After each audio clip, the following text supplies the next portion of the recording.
What is up, guys? It's Adrian Analytics here, and welcome back to another video. Today, I will be talking to you guys about the top 5 centers entering the 2016 and 2017 NBA season. So without further ado, let's get into the video. On the first spot, I gotta give it to DeMarcus Cousins. With 27 points, 11.5 rebounds, Cousins is one of the better all-around offensive big men in the NBA. He has shown that there's still semi-true big man in the league. Of course, DeMarcus isn't as dominant as someone like Shaq, but we don't see that hard-pounding backups to the basket in this day and age. Boogie is one of the best in that, and he has improved his shot as well, which just makes him a better three-point shooter. Last season, he has shown that he's grown more comfortable taking three-point shots. Granted, he won't make that stretch spot up big man for the Kings, but if he is open, there's a really high percentage that is a three-pointer on the board. Defensively, he isn't that consistent. Some games he is locked in and locking down the opponent, and the next is as if he sags off and focuses on the offensive side. Even on his bad defensive days, they're still way better than average by far. With the second, I gotta go with Karl-Anthony Towns. I was debating on whether he belongs here. Last video I got flamed for putting young talent.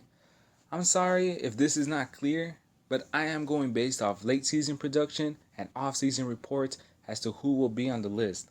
With that being said, I am definitely going to put Karl-Anthony Towns at the 2 spot. He came off an amazing rookie season, actually one of the best rookie seasons in the NBA, averaging 18.3 points, 10.5 rebounds, and 1.7 blocks per game. Only other players to start off their careers with those types of stats are David Robinson, Tim Duncan, Shaq, Hakeem, Alonzo Mourning, Elton Brand, and Ralph Sampson. Puts him up there with legends, man. It's amazing how Karl-Anthony Towns has really taken the NBA by storm at such a young age. Offensively, he is one of the better offensive big men in the league. He has great fundamentals. Even though he does commit rookie mistakes, he will eventually grow out of them. He has great mid-range shot to help the Timberwolves spread the floor. Defensively, he has a good low post defender and a shot disruptor. The main reason I put Cat so high up in this list is because of his basketball IQ. You expect that from veterans, people that can really move around as quick as they used to, but they are really helpful due to their IQ. Cat, even though with those occasional rookie mistakes, shows that the way he guards pick and rolls, knows when to pass out of the post. He's a great cutter and trailer. Little things that just shows how great of a player he is. And not knowing that the Timberwolves are in playoff contention, the sky's the limit for Karl-Anthony Towns right now, man. For the third spot, I'm giving it to Andre Drummond. Andre Drummond finally had his breakout season.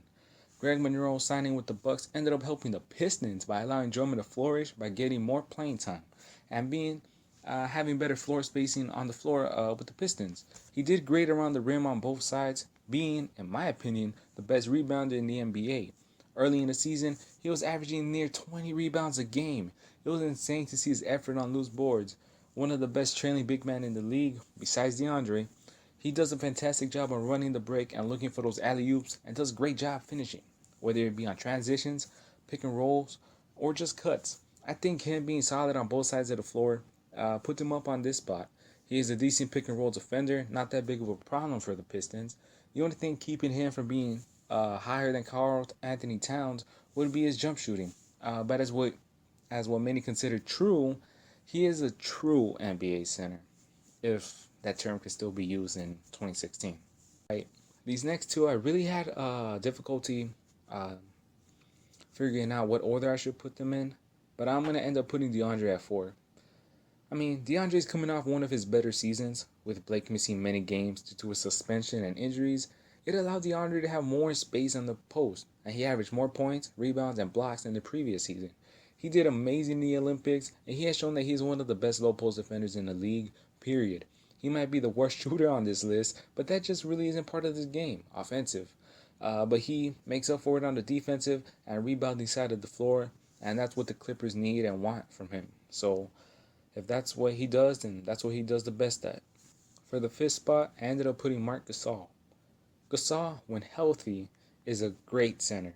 Keyword, healthy. Missing 29 games this season hurt him bad. He is one of the better shooting and floor spacing big men in the league. One of the reasons why he is lower than the rest is because of his rebounding play.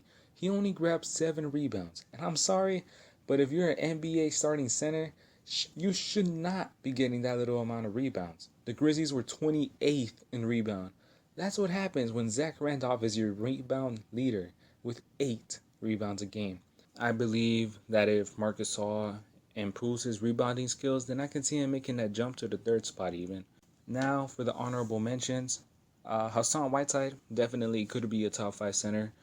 He's really shown his improvement on defense, understanding that blocking isn't the only way to play defense. He defended pick and rolls better this past season. He has grown offensively, shooting better mid-range shots when he has space, finds ways to score near the rim. He's one of the better rebounds in the league as well. So I feel like if Hassan Whiteside can piece everything together, and now with that big contract, I think it will motivate him to do work on the floor, One of the biggest ifs I've had in this entire series, Paul Gasol. You start with the Spurs. Paul has shown his amount of talent in about every aspect of the game. He's not amazingly good in one, making him an all-around star. Scoring-wise, he is able to stretch the floor for the Spurs, helping LaMarcus as well with his amazing out-of-the-post passing. Defensively, he has shown he is a solid clocking in 2 and grabbing 11 rebounds. 2, blocks. So I think Paul Gasol has a really all-around game which can help the Spurs, and I can see him producing better numbers than he did with the Bulls. Alright guys, that's it for this video. I just want to say thank you guys for all the support, all the views you guys have been giving me. Now that I'm finished with the positions, I think I'm going to start working on teams, on who will have a breakout season, who will have a bad season, who will win the championship, all these kind of videos that I'm trying to put out before the season starts. And once the season starts, I think I'm going to be doing weekly uploads about events, rumors, trades, anything that just happens in the NBA. So stick tuned.